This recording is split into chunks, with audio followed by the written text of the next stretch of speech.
എനിക്കൊരു ഓട്ടമേ ഉള്ളൂ, ടി.എൻ. പ്രതാപന് ഒരു ഓട്ടമേ ഉള്ളൂ. തോറ്റത് എത്ര വോട്ടിനാണ്? അത്രയും വോട്ട്. അതെവിടെയാണെന്ന് പറയുന്നത് 30 വർഷം ഇവിടെ തൃശ്ശൂർ തേറമ്പിൽ രാമകൃഷ്ണൻ ജയിച്ചെടുത്ത്. അത് അവസാനത്തെ വർഷം അദ്ദേഹം 2011 അദ്ദേഹം മത്സരിക്കുമ്പോൾ അദ്ദേഹം ശാരീരിക അസ്വസ്ഥത, വളരെ ബുദ്ധിമുട്ടില്ല. പത്മജയുടെ ചോദ്യത്തിന് ഞാനൊരു മറുപടി പറയാൻ ഞാൻ ഉദ്ദേശിക്കുന്നില്ല. അവർ ഓരോ സമയത്തും ഓരോന്ന് ഇടയ്ക്കിടയ്ക്ക് ഇങ്ങനെ പറയും. അതിന് അവർ 3 പേരും പാർലമെൻറ്റിൽ മത്സരിച്ച് വലിയ ഭൂരിപക്ഷത്തിന് തോറ്റു. അപ്പോൾ എ.കെ. ആന്റണിയും അദ്ദേഹത്തിൻ്റെ കൂടെ നിൽക്കുന്നവരുമാണ് അദ്ദേഹത്തെ തോൽപ്പിച്ചതെന്നാണ്, അവരെ തോൽപ്പിച്ചതെന്നാണ് പറഞ്ഞത്. അതിനുശേഷം തൃശ്ശൂരിൽ നിയമസഭയിൽ വന്നപ്പോൾ 2016 മത്സരിച്ച് അതും തോറ്റു. അന്ന് പറഞ്ഞത് C.N. ബാലകൃഷ്ണനും തേറമ്പിൽ രാമകൃഷ്ണനാണ് തോൽപ്പിച്ചത്, അതായത് DC പ്രസിഡന്റുമാർ. പിന്നീട് ഇപ്പോൾ കഴിഞ്ഞ ഈ 2021 തോറ്റു കഴിഞ്ഞപ്പോൾ പറഞ്ഞു അന്നത്തെ DC പ്രസിഡന്റായിരുന്ന ഞാനും പ്രതാപനുമാണ് തോൽപ്പിച്ചതെന്ന് പറഞ്ഞു. അതിനൊക്കെ മറുപടി ഇന്നലെ അവരുടെ സഹോദരൻ ഇന്ന് മത്സരിക്കുന്ന K. മുരളീധരൻ തന്നെ പറഞ്ഞു. തെരഞ്ഞെടുപ്പുകൾക്ക് അവർക്കൊക്കെ സീറ്റ് പാർട്ടി കൊടുത്തു. 25-30 കൊല്ലം ജയിച്ച തൃശ്ശൂർ നിയമസഭ സീറ്റാണ് അവർക്ക് കൊടുത്തത്. ഏറ്റവും ഷുവർ സീറ്റ്.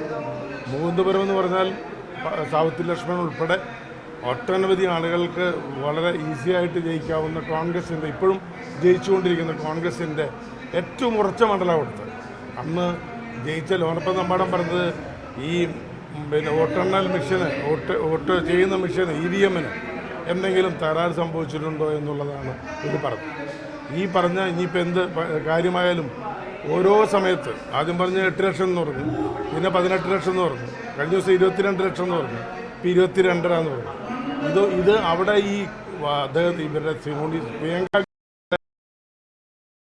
ഒരു DCC അല്ല സുരക്ഷ, അത് കേന്ദ്ര ഏജൻസിയുടെ നേതൃത്വത്തിൽ ആണ് ഒരു കാറും അവരുമായി ബന്ധപ്പെട്ട ഉദ്യോഗസ്ഥരും കൂടെ വരുന്നത്. അതിൻ്റെ മുഴുവൻ ഉത്തരവാദിത്വം ആ പോലീസ് വിഭാഗമാണ്. അത് മാത്രമല്ല KPCC ആണ് അവരുടെ പ്രോഗ്രാം തീരുമാനിച്ച് കൊടുത്തിട്ടുള്ളത്. ഞാനൊരു DCC പ്രസിഡന്റ് മാത്രമായിട്ടാണ്. എന്നേക്കാൾ മുകളിലായിരുന്നു പത്മജ, KPCCയുടെ വൈസ് പ്രസിഡന്റാണ്. അപ്പോൾ കാറിൽ കയറാൻ ഞാൻ പൈസ വാങ്ങിയത്, ഞാൻ കാറിലല്ല, ഞാൻ 6 കാറ് ബാക്കിലാണ്. എനിക്ക് പോലും അന്ന് കയറാൻ കഴിഞ്ഞില്ല. കാരണം ആ കാറിൽ ഡ്രൈവർ ഒരാൾ, പ്രിയങ്ക ഗാന്ധി രണ്ടാമത്തെ ആൾ, 2 സെക്യൂരിറ്റി, ഒരു ദിബാഷി, പിന്നെ അതിനകത്ത് MP-യെ മാത്രമാണ് ആ കാറിൽ കയറ്റിയത്. അതും രസം എന്ന് പറയുന്നത് അവർ സ്റ്റേജിലാണ്, തൃശ്ശൂർ തേക്കിൻകാട് സ്റ്റേജിലിരിക്കുകയാണ്. കാറ് അത് മുൻകൂട്ടി പ്രോഗ്രാം ഒരു റോഡ് ഷോ പ്ലാൻ ചെയ്തിട്ടില്ല. തൃശ്ശൂരിൽ പൊതുയോഗമാണ് പ്ലാൻ ചെയ്തത്.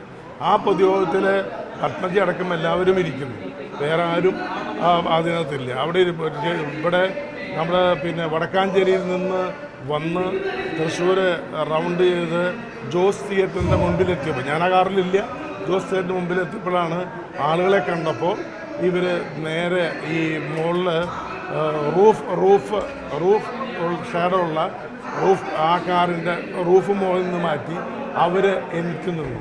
അപ്പോൾ T.N. പ്രതാപൻ MP ആ കാറിലുണ്ടായിരുന്നു, അദ്ദേഹത്തെയും പിടിച്ചു വലിച്ച് മുകളിലേക്ക് കയറ്റി. ഇതാണ് ഉണ്ടായ സംഭവം. പിന്നെ എന്തും ഏതും പറയാം, നമുക്കറിയാലോ, തേക്കിനും തെമ്മാടിക്കും എവിടെയും കിടക്കാം, എന്തും പറയാം. ഈ രൂപത്തിലുള്ളവരുടെ നമ്മളെപ്പോലുള്ള പാവപ്പെട്ട പ്രവർത്തകരെ ഇങ്ങനെ പറയുന്നത് വലിയ കഷ്ടമാണ്. അത് പാർട്ടിയിലുള്ളപ്പോൾ പറയാമായിരുന്നു, ഞങ്ങളുടെ മുഖത്തോക്കി പറയാമായിരുന്നു, അതിനെ പരാതി കൊടുക്കാമായിരുന്നു, ഇതൊക്കെ ചെയ്യാമായിരുന്നു.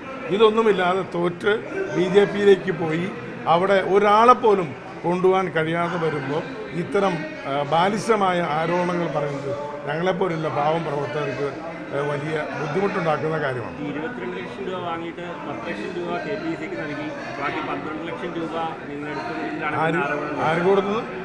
KPCC-ക്ക് 10 ലക്ഷം രൂപ നൽകി, ബാക്കി 12 ലക്ഷം രൂപയ്ക്ക് കണക്കില്ലാതെ ഇവിടെ നടത്തിയതാണ് ആരോപിച്ചിരിക്കുന്നത്. അല്ല, ഇപ്പോൾ ഈ 22 ലക്ഷം തന്നാൽ പിന്നെ എന്തിനാ KPCC-ക്ക് കൊടുക്കണം 10 ലക്ഷം? കാറിക്കറ്റാൻ അത് ഞാനാണ് കൊടുക്കുന്നത്, അവരാണ്.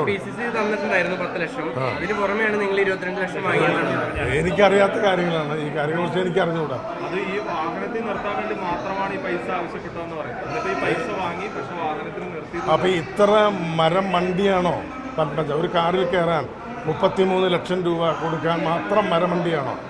ആണോ? നിങ്ങളൊന്ന് ആലോചിക്കും ഈ ജനങ്ങളുടെ മുമ്പിൽ.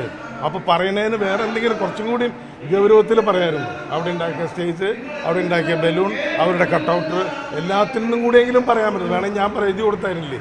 ഇങ്ങനെ മണ്ടത്തരം പറയാൻ പാടും. ഒരു കാറിൽ കയറ്റാൻ, അതും ഇത്രയും KPCCയുടെ ഇത്രയും ഉയർന്ന ഒരു നേതാവ് കെ കരുണാകരൻ്റെ മകൾ, അവർ 33 ലക്ഷം രൂപ കൊടുത്തു എന്ന് പറഞ്ഞാൽ ഇത് ഈ നാട്ടിൽ എങ്ങനെയാണ് ആരാ അത് വിശ്വസിക്കുക? നിങ്ങളെപ്പോലുള്ള ചാനലുകളായിട്ടുള്ള നിങ്ങളെങ്കിലും ഇത് ഈ മണ്ടൻ അത് വെറുതെ വിടുക നല്ലത്. വേറെ ഒന്നും അതിന് മറുപടി അറിയിക്കുന്നില്ല. അതുപോലെ പത്മജയെ തോൽപ്പിച്ചതും നിങ്ങളും അതുപോലെ TN പ്രതാപനും ചേർന്നാണ് എന്നുള്ളതാണ് അവരുടെ മറ്റൊരാളും. എനിക്കൊരു ഓട്ടമേ ഉള്ളൂ, TN പ്രതാപന് ഒരു ഓട്ടമേ ഉള്ളൂ. തോറ്റത് എത്ര വോട്ടിനാണ്? അത്രയും വോട്ട്. അതെവിടെയാണെന്ന് പറയുന്നത് 30 വർഷം ഇവിടെ തൃശ്ശൂർ തേരമ്പിൽ രാമകൃഷ്ണൻ ജയിച്ചെടുത്ത്.